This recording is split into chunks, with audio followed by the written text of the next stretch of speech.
तो एक बार फिर से आपको बता देते हैं कि बीजेपी ने अपने 7 उम्मीदवारों के नाम की घोषणा कर दी है। तो उपचुनाव के लिए जो नाम दिए गए वो आपको हम बता रहे हैं। एक सीट और हमको बता दें, राजस्थान की एक सीट पर भी बीजेपी ने अपने प्रत्याशी की घोषणा कर दी है और वो है 84, जहां से कारीलाल नमोमा बीजेपी के प्रत्याशी हैं।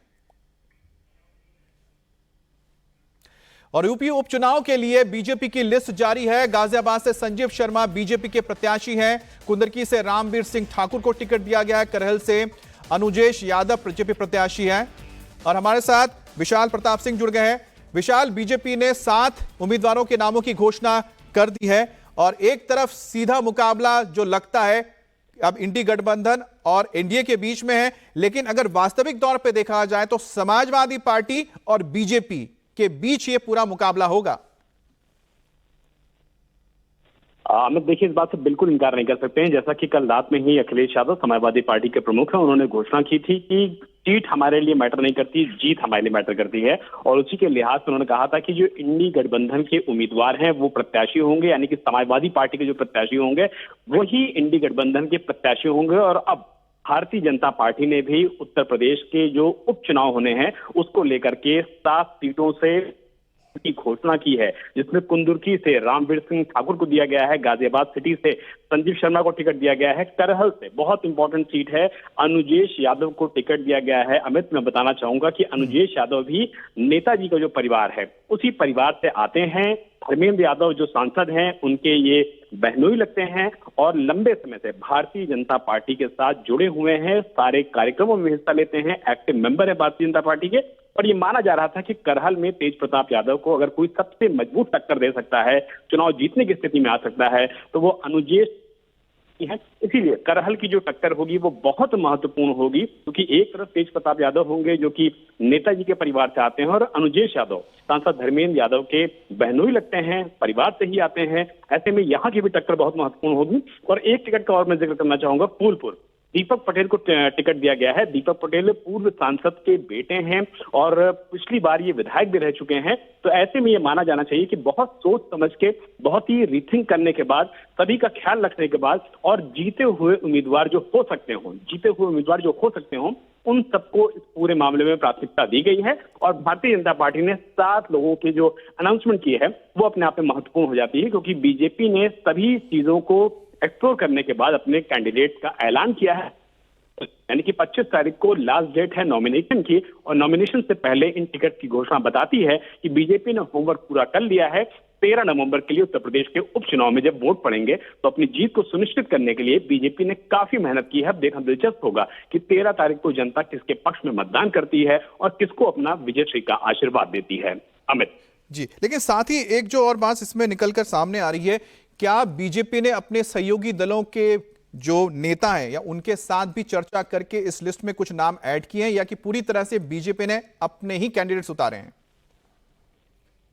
देखिए अमित, इस पूरे मामले में एक जो लिस्ट अभी सामने आई है बीजेपी की, उसमें कटहरी में अगर आप जाएंगे तो कटहरी के लिए एकदम स्पष्ट हो जाता है कि धर्मराज निषाद ये वो कैंडिडेट हैं जो भारतीय जनता पार्टी से लंबे समय से जुड़े रहे हैं। और कटहरी को लेकर के लगातार ये कोशिश कर रहे थे संजय निषाद कि वहां उनके जो कैंडिडेट हैं उनको उम्मीदवार बनाया जाए, लेकिन बीजेपी में जो राष्ट्रीय नेतृत्व है उन्होंने बिल्कुल साफ कर दिया है कि जीत इस समय बहुत ज्यादा इंपॉर्टेंट है 2027 के चुनाव से लेकर के, लेकिन जो सहयोगी हैं उनका पूरा ख्याल रखा जाएगा, सरकार में उनका नए तरीके से समायोजन किया जाएगा। और रही बात सहयोगियों की, बाकी लोगों की, तो सबसे संवाद जारी है, न सिर्फ प्रदेश नेतृत्व पे, मुख्यमंत्री के लेवल पे, बल्कि भारतीय जनता पार्टी का जो शीर्ष नेतृत्व है वो भी सहयोगियों से बात कर रहा है, ताकि सबसे संवाद स्थापित करके न सिर्फ इस चुनाव में जाया जाए बल्कि ज्यादा से ज्यादा सीट जीत करके एक मोमेंटम होता है चुनाव से ठीक पहले, 27 से पहले जो मोमेंटम होता है उस मोमेंटम को बनाया जाए। तो ये कुल मिलाकर के भारतीय जनता पार्टी करने की कोशिश कर रही है, ताकि सहयोगियों से बातचीत हो सके, ज्यादा से ज्यादा सीटें जीते जा सके और जो मोमेंटम सबसे इंपॉर्टेंट है चुनाव से पहले, उस मोमेंटम को हासिल किया जा सके। अमित जी, लेकिन आप बता रहे हैं कि सबसे जो यहां पर इंटरेस्टिंग जो सीट है वो करहल की सीट होगी, जहां से तेज प्रताप सिंह यादव का मुकाबला सीधे बीजेपी के अनुजेश यादव से। तो आखिरकार ये जो परिवार को लेकर ये पूरा जो मामला सामने आ रहा है, इसको हम राजनीतिक तौर पे और साथ ही साथ हम इलेक्शन के तौर पर कैसे देख सकते हैं? देखिए अमित, आपको थोड़ा सा पहले मैं लेके जाऊंगा जब चुनाव हो रहा था लोकसभा का। डिंपल यादव मैनपुरी से उम्मीदवार थे, तो ये माना जा रहा था और ये इस बात की चर्चा बहुत ज्यादा हो रही थी कि भारतीय जनता पार्टी का शीर्ष नेतृत्व चाह रहा था कि अपर्णा यादव वहां से अगर चुनाव लड़ती हैं तो चुनाव बहुत रोचक भी होगा और मुकाबला भी जोरदार देखने को मिलेगा। हालांकि अपर्णा यादव इस बात पे थोड़ा सा बैकफुट पर आई और पीछे हट गई, लेकिन अनुजेश यादव की अगर बात किया जाए, करहल से जिनको टिकट दिया गया है, ये परिवार के ही हिस्सा हैं। सांसद धर्मेंद्र यादव, उनके ये सगे बहनोई हैं। और अनुजेश यादव पिछले अगर बात किया जाए लगभग 2 सालों से भारतीय जनता पार्टी में न सिर्फ सभी कार्यक्रमों में काफी एक्टिव रहते हैं, बल्कि भारतीय जनता पार्टी की जो भी रणनीति होती है करहल में, मैनपुरी में, इटावा में, उनका एक प्रमुख चेहरा होते हैं। और अनुजेश यादव चूंकि परिवार से ही आते हैं, इसीलिए ये माना जा रहा है कि तेज प्रताप यादव को वाकई में अगर कोई टक्कर दे सकता है तो उसमें अनुजेश यादव का नाम सर्वप्रथम है। और इसी वजह से संगठन ने, सरकार ने और शीर्ष नेतृत्व ने अनुजेश यादव के नाम पर मुहर लगाई है। और ऐसे में ये मुहर कितनी कामयाब होती है आने वाला वक्त ही बताएगा, लेकिन अनुजेश यादव करहल में, मैनपुरी में टक्कर देने के लिए सबसे मुफीद कैंडिडेट थे। इसी वजह से सरकार ने और संगठन ने अनुजेश यादव के नाम पर मुहर लगा दी है। अमित जी, अच्छा, फूलपुर का जो आपने जिक्र किया, फूलपुर से आप बता रहे हैं कि जिनको उतारा गया है दीपक पटेल, क्योंकि वो पहले भी चुनाव लड़ चुके हैं, लेकिन उनके सामने है मुस्तफा सिद्दीकी। तो फूलपुर के जो सीट है, जिसको बीजेपी के अलावा कांग्रेस भी चाहती थी कि यहां पर वो अपने प्रत्याशी उतारे, लेकिन उनको यहां पर अखिलेश यादव ने अपना कैंडिडेट नहीं लाने दिया, तो ऐसे में ये सीट कितना अहम है और जो मुस्तफा सिद्दीकी है वो कितने स्ट्रांग कैंडिडेट हैं बीजेपी के कैंडिडेट के खिलाफ? अमित देखिए, बहुत दिलचस्प आपने सवाल पूछा है। फूलपुर वो सीट है जो कि दरअसल इलाहाबाद और जो कौशाम्बी की सीट है उससे मिलती जुलती और उससे जो परिसीमन के बाद सीटें निकली थी उसका हिस्सा है फूलपुर।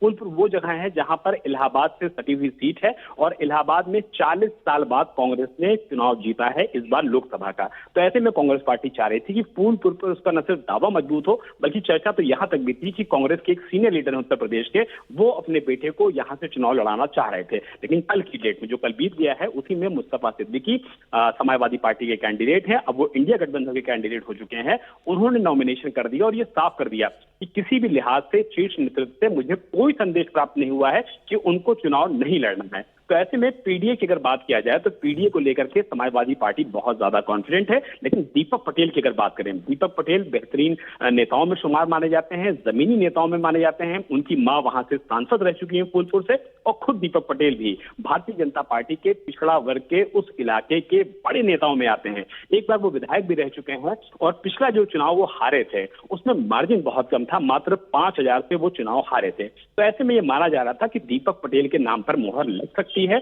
और ये हम मान के चल रहे थे कि दीपक पटेल ही सबसे सशक्त कैंडिडेट होंगे फूलपुर में भारतीय जनता पार्टी के लिए। तो उनके नाम पर भी मुहर लग गई है। तो ऐसे में फूलपुर का जो चुनाव है वो बहुत ज्यादा इंटरेस्टिंग हो जाता है, क्योंकि दीपक पटेल की अपनी खुद की भूमि है, पारिवारिक पृष्ठभूमि है, राजनीतिक इतिहास रहा है और वो भी पिछड़ी जाति से आते हैं। तो इसका सीधा फायदा भारतीय जनता पार्टी को मिलेगा। लेकिन मुस्तफा सिद्दीकी भी समाजवादी पार्टी के एक मजबूत कैंडिडेट हैं और ऐसे में जब लोकसभा चुनाव में भी समाजवादी पार्टी और कांग्रेस गठबंधन को सफलता मिली हुई है, ऐसे में ये देखना खासा दिलचस्प होगा कि समाजवादी पार्टी अपने इस पूरे कैंडिडेट को किस तरीके से चुनाव लड़ाती है, क्या उनकी स्ट्रैटेजी होती है, क्योंकि दीपक पटेल भी एक पूर्व विधायक हैं, पूर्व सांसद के बेटे हैं। तो ऐसे में फूलपुर का चुनाव भी बहुत ज्यादा इंटरेस्टिंग होने वाला है। अमित, अच्छा, अब भारतीय जनता पार्टी की जो मझवा से सुचिस्मिता मौर्य हैं, अब सुचिस्मिता मौर्य को उतारा गया, उनके खिलाफ ज्योति बिंद है। वो पहले भी यहां से बीजेपी के टिकट पर जीत चुकी हैं 2017 में।